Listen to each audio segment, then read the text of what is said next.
Hunter Bjork. Thank you so much for being here. I appreciate it, Matteo. Thank you for having me. Hunter, we're going to talk today about the future of energy, nuclear fusion, different ways to go about it, and some of the work that you have been doing for a few years now. And I want to get started with the basics of your story by asking you, what do you do today for a living? Absolutely. So I today for a living am the CEO of a company called ESA.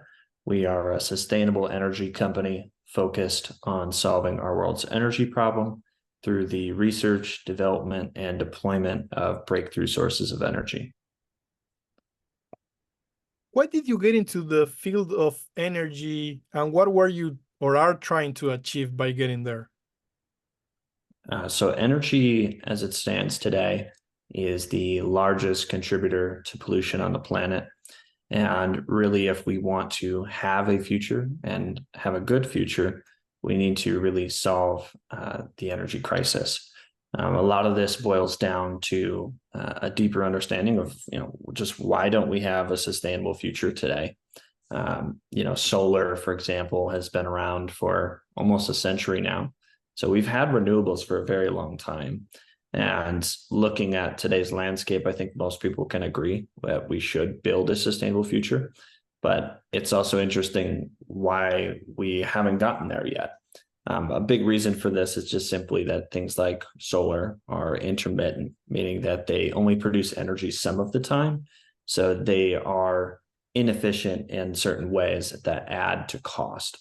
And really, to simplify everything, is that renewables are simply more expensive and less profitable than alternatives like fossil fuels. And so you have this big bottleneck, which some people refer to as the green premium, that's preventing us from having an accelerated transition towards sustainability, because a lot of major energy companies and corporations, when they decide, yeah, we should make this ethical decision to build a sustainable future, and they look at the alternatives like renewables, and they lay them out on paper, they don't make a whole lot of financial sense. And so really the thing that needs to happen to be able to bridge that gap is that we need a source of energy that's always on. And so that we can take that inefficiency that used to be there and that now be a benefit of having access to affordable and clean energy all the time. And that be able to be a means to bridge that cost gap, or what we call this green premium, to be able to really accelerate and make it a no-brainer for large corporations to make this transition as well. So in a nutshell, like, that is really our driving thesis of, we're looking at the space, like trying to solve it in a way that is going to make it logical for everyone to get in alignment with, as well as be able to fulfill the desire to do the right thing and build a better future. Very good. And so is that when I hear you talk a lot about energy 3, right? And you talk about different times of energy generation and consumption. Can you tell us more about what that means, what it is? Absolutely. So energy 3, just in a nutshell, refers to the third iteration of energy as we see it. So as we work towards building a sustainable future, there are different models in which we could look at how that future is going to end up. For example, we refer to fossil fuels being energy 1, or essentially our first phase of development as we looked to the model of energy as we know it today. Energy 2 refers more to renewable sources of energy, or sources of energy that would be dependent on nature to produce clean electricity. And that's been the kind of next step as we have today to really build a more sustainable future and start to augment towards a clean energy future.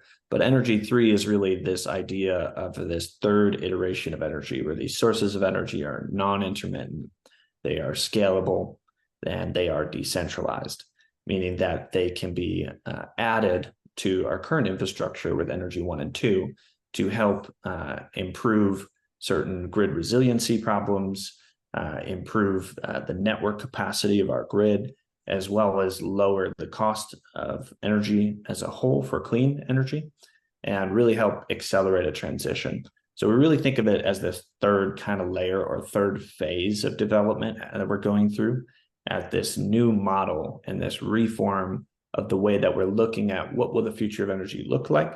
And we at ISA happen to believe that it will be decentralized, and that this new phase of energy technology will be this addition to what's already been done to improve and augment traditional infrastructure.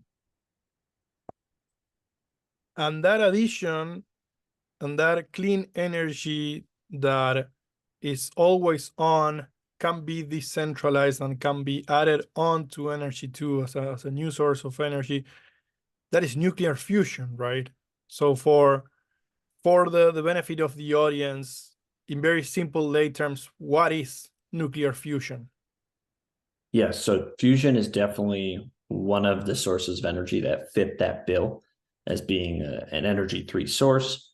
It's something that we're focused on here at ISA as well, and it's kind of the front runner in terms of the work that we've been doing. Fusion, in a very simple nutshell, is the ability to take two atoms and fuse them together to produce heat. And we take that heat and then use that to generate electricity.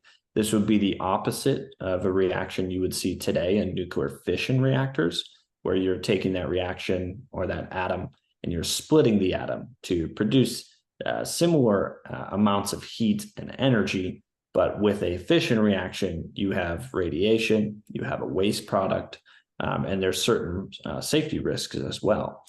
With fusion, we eliminate many of those safety risks, so we can lower or eliminate entirely radiation. There's no waste product, and there's no risk of meltdown like you would have with a traditional nuclear reactor. So fusion is essentially a better nuclear energy solution, and it is based on the concept of fusing atoms together to produce electricity. So hopefully that's a simple way to kind of break it down for the audience. Are there any examples of working nuclear fusion reactors today in the world? So there are a couple examples of fusion reactors that work. There are many examples of experimental reactors. There's about 50 plus private fusion companies in the space as it stands today. Many of those reactors are, again, experimental. There's a handful, though, that have demonstrated some really interesting results. Some notable ones would be Lawrence Livermore, which is a government-owned facility, has demonstrated now net energy, as well as NASA Glenn Research Center has a very interesting reactor. There's a company called Energy 8 and another one called Aurorion Energy, all of which have demonstrated excess energy, just meaning that they got more energy out of a fusion reaction than what they use to stimulate the actual reaction itself. So those are some very interesting projects that are starting to show that fusion is not this maybe 10, 20, 30-year away goal anymore, but it's actually a lot sooner and is achievable even in this decade. So those would be the most clear examples of fusion, and it's in an environment where we're showing that fusion can actually be a source of energy for the future. But there's also a lot of other people working on different types of reactors and different approaches to fusion as well. What types of different approaches exist towards nuclear fusion?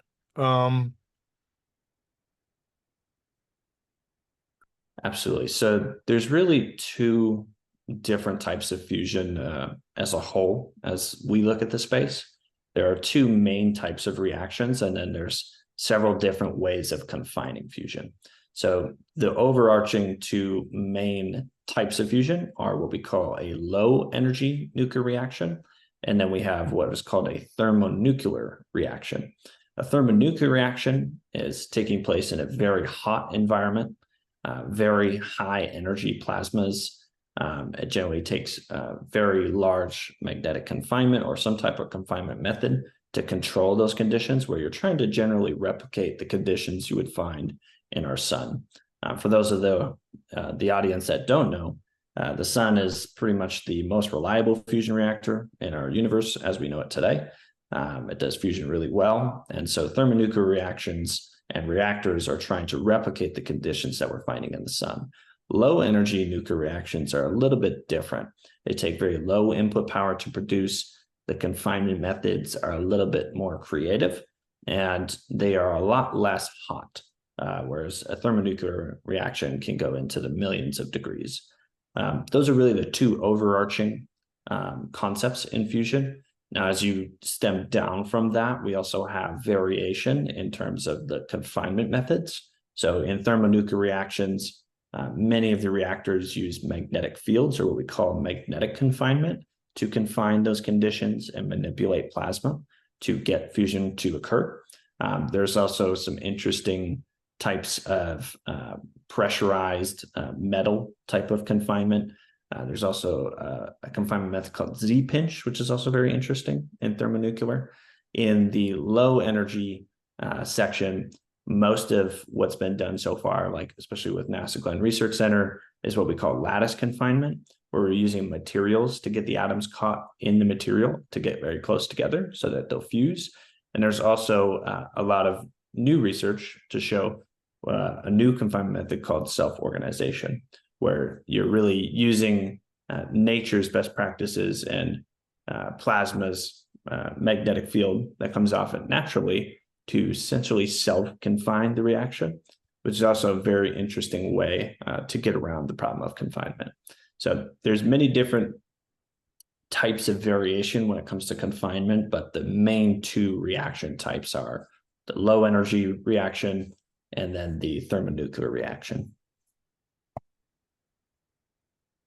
I think like many of the people that are hearing this program, I'm kind of an ignorant, but I'm super excited about this, right? And I hear some people talking about this the same way that some people talk about quantum computing. Like, people know it's there, but they don't still understand it. And there's a lot that is happening that is kind of like quantum computing and quantum physics continuously challenges, how we understood physics for a long time, right? And with nuclear reaction, the same thing seems to be happening, right? I've seen a lot of physics professors, theorists, et cetera, and they go like, in theory, low energy, nuclear fusion is kind of impossible, but there are things happening, so we don't know. So it's getting to a point even to where the experts that used to say that it was impossible now are saying it could be possible, right? So what stage of development are you seeing in low energy nuclear fusion? Is this something that if anyone has the type of money that they need, they could, it could be made available, or are we 5 years something away from it? Where are we? Absolutely. So I'll say in an overarching statement, there is still a lot of work to do. Commercializing fusion is not an easy task. It takes a lot of heavy lifting, takes a lot of capital, takes a lot of resources, and takes a lot of talent. In terms of technically where we are, I do not believe that it is still a technical challenge per se. What is more challenging is the bureaucracy, the geopolitics, and the vested interests surrounding the greater energy industry. Those are the more pertinent challenges that are being encountered and overcome in industry when it comes to Leonard specifically. Leonard has historically now shown, both from government and private industry, that you can produce excess energy, what most people would refer to as net energy. This is interesting because most of the thermonuclear community and people working on these very high energy dense plasmas might disagree and say that it's impossible to have a low energy nuclear reaction. But on the contrary, people like NASA Glenn Research Center has proven time and time again that you can get excess energy. Now, that doesn't mean that you can do that every time in certain examples. With NASA specifically, there has been a challenge of repeating those results consistently. Now, there's ways to fix that, but in terms of the difficulty of taking a system like that and commercializing it, the barrier to entry is much lower than that of a thermonuclear reactor. Thermonuclear reactors are generally very large. They take a lot of energy to run.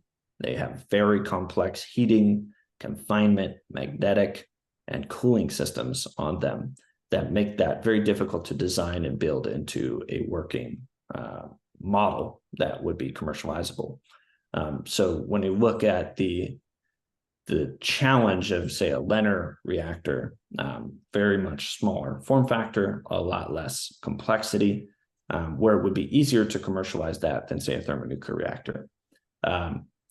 Really, where we are today is there, again, are a number of organizations that have now shown that we're past the net energy barrier. We now have the ability to really look at and understand what is the most meaningful thing to build with these systems and these breakthroughs, and how do we build a product that will benefit industry in the most meaningful way possible. So I think that's really where we are today, is like people have shown, yes, fusion is now possible. We have net energy. Leonard is easier to build, easier to commercialize. And now it's about what are we going to build to support the future, to solve the problem. And there's many different ways to look at that. And so I think all of the organizations in the space are looking at that in a slight variation to whether they're going to build it very big or they're going to build it very small, or for very specific applications. There's a whole wide range of applications fusion could be applied to. So now it's really looking at, again, what is the most meaningful ways to apply this? And then how do we race to being able to build that specific thing and deploy it commercially? Do you think the public in general is aware of how far we are with these technologies? Absolutely not. I think there's really two things that I would say to that, is that again, I do not believe it is a technical challenge anymore. It is a geopolitical challenge. It's a people problem. It's dealing with vested interest and politics to really enable these technologies to come out and to be utilized to benefit humanity and promote human flourishing. And those are the bigger challenges. But because of those things also, there's a little bit of an education gap that exists between where are we actually at today, fundamentally and objectively, with the technical viability, and where the public believes that fusion is today, where the general thesis is that fusion is 5, 10, 20, maybe even 30 years away. That may be the case with thermonuclear reactors. Thermonuclear reactors do fusion. There's a lot of reactors that have shown that they can replicate the conditions in the sun and successfully produce fusion reactions. But when you're, again, looking at the complexity of those devices and the roadmap to commercialize them, yes, it may take 5, 10, 20 years to take something like a thermonuclear reactor and build a commercial power plant or commercial reactor that can be sold to the market. So a lot of the money also in fusion is propagating that understanding. It's going towards really pushing thermonuclear as the solution. Thermonuclear is, I would say, more understood than low energy nuclear reactions are. So it gets a lot more attention, even though Leonard technologies are essentially further than thermonuclear reaction research. So there's a little bit of a divide between where we actually are objectively in terms of the roadmap to commercializing fusion and where the public thinks that we actually are. I think that gap will close naturally too. I will add over time as more Leonard companies and even some thermonuclear reactor companies start to demonstrate and show and put pilots on the grid. That understanding will change very quickly. And I think that is already happening. It will happen naturally. And the education gap, as I call it, will close over a period of time. But right now, I think, again, it's not a technical challenge anymore. It is more of a people problem that needs to be solved.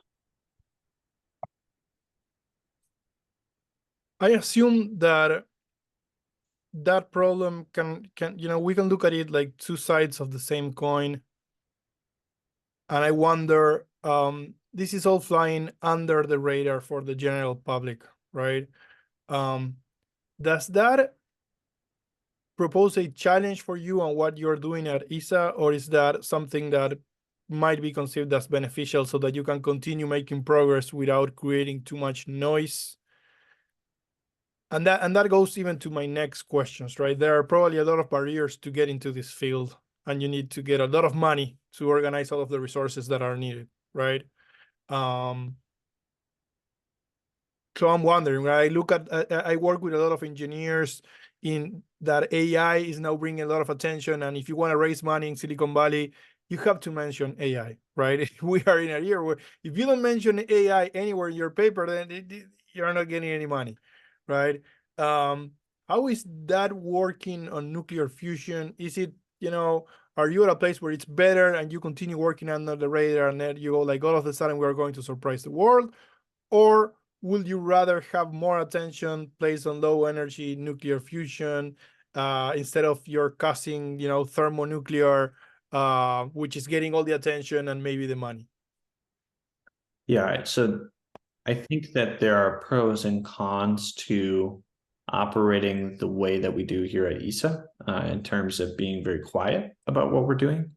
I think sunshine is a great antidote. So, being able to share with the world what we're up to is helpful in certain regards, but it can attract unwanted attention from people that may not understand the implications of fusion in the market, or may be fearful of what that means for the greater energy market.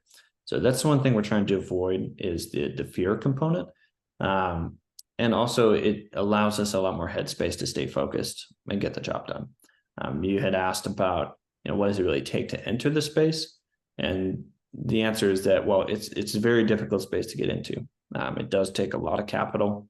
It is one of those things that somewhat there's a lot of trial and error to get to, where we are or where any of the other fusion companies are at today. This is kind of on the edge of where we are in terms of our scientific understanding in the modern world. And so there's a lot of unknowns still. And so companies like us, and also a lot of other fusion companies, have to get really good at embracing the unknown and how they really assess and deal with risk. And so because of the risks associated with building a company like this, it is very difficult to start a company like this. We've been at this now 7.5 years. Many of the other fusion companies in the space have been at it many years as well, 5 years to a decade or more, to really get to a place where they have something to show. Takes a long time to develop these things, takes a long time to innovate, et cetera. So there is definitely a high barrier to entry in the fusion market. But that is changing. I think there's a lot of interest in fusion. There's a lot more people trying to come into the space, where there are, several of the kind of core organizations that have been here a long time. And then there's others that are just trying to get a taste of what fusion could be. But in short, it just takes a lot of time, a lot of resources, a lot of energy, a lot of effort to build these things. So in a nutshell, yeah, the high barrier to entry, but increased participation, which is great to see. We could use even more participation than there is, because really, like you had put, I would rather see the industry uplifted as a whole, as opposed to, say, just us as an organization. I think there should be a lot more focus and attention put on Leonard specifically.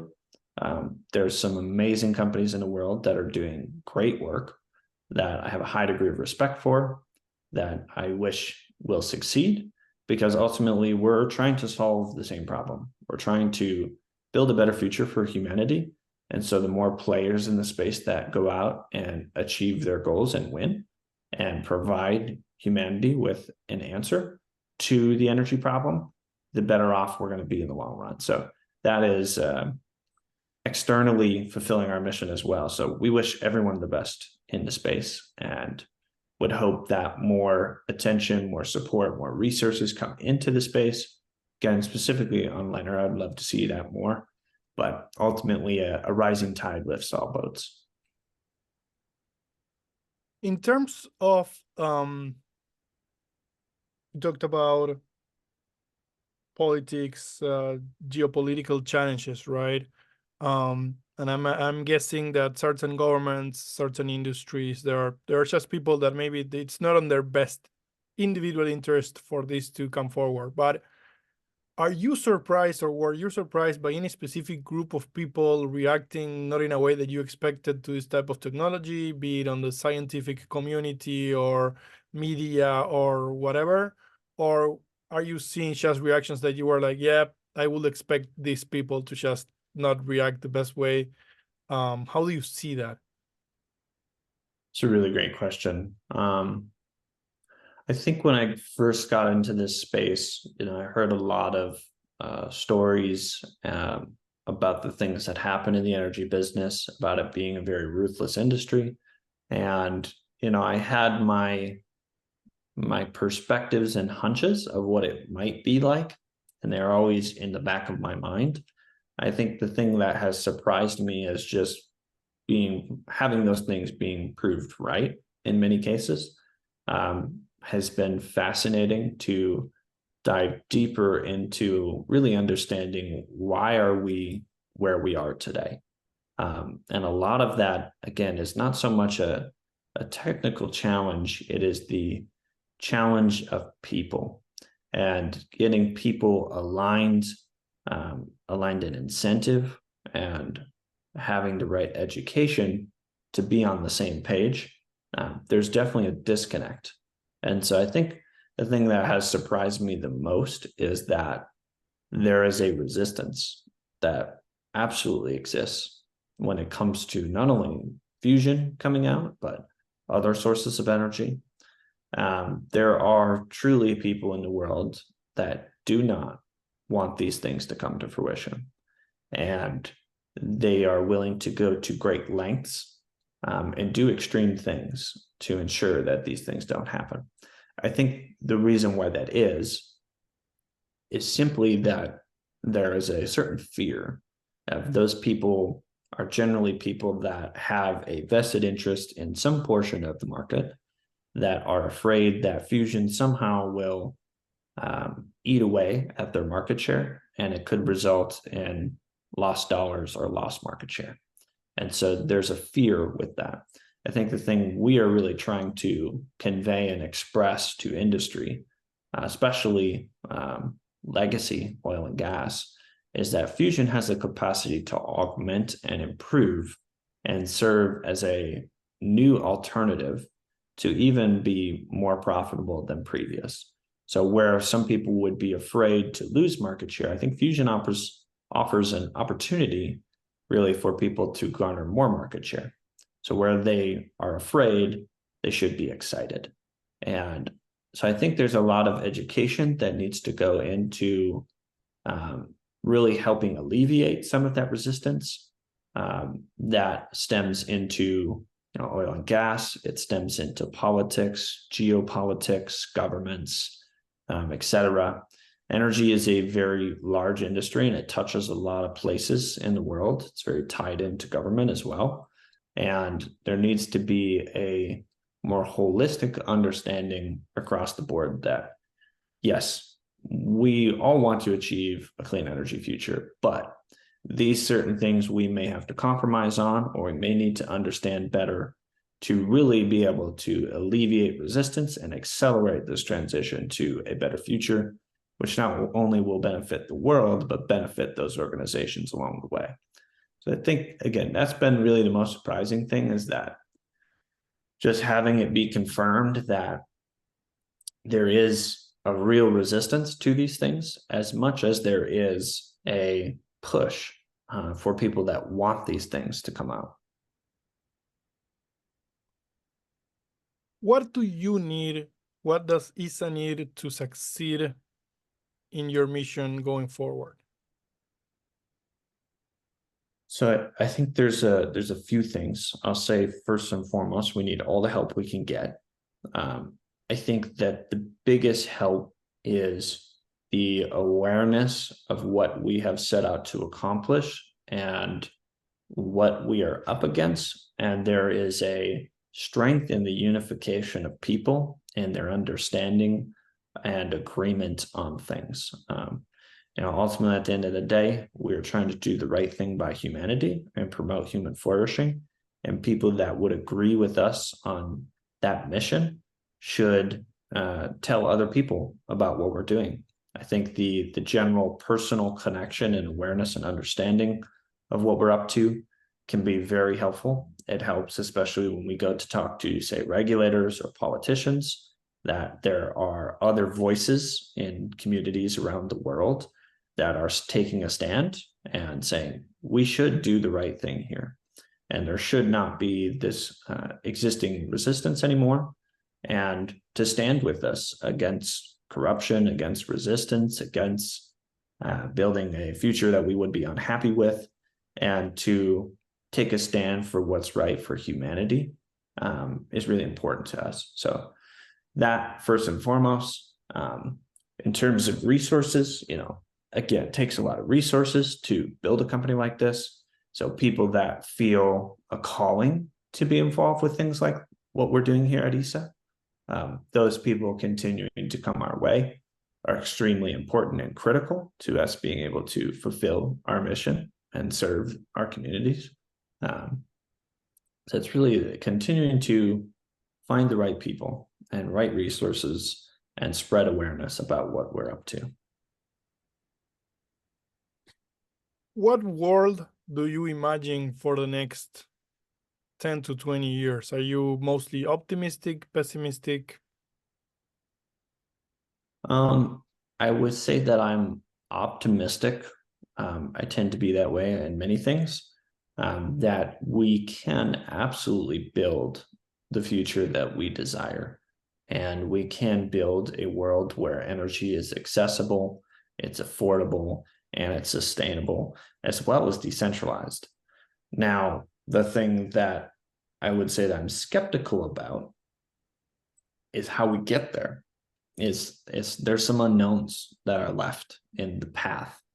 I know we can get there, but I think the path is going to be a bit windy. It's going to have some rocky roads.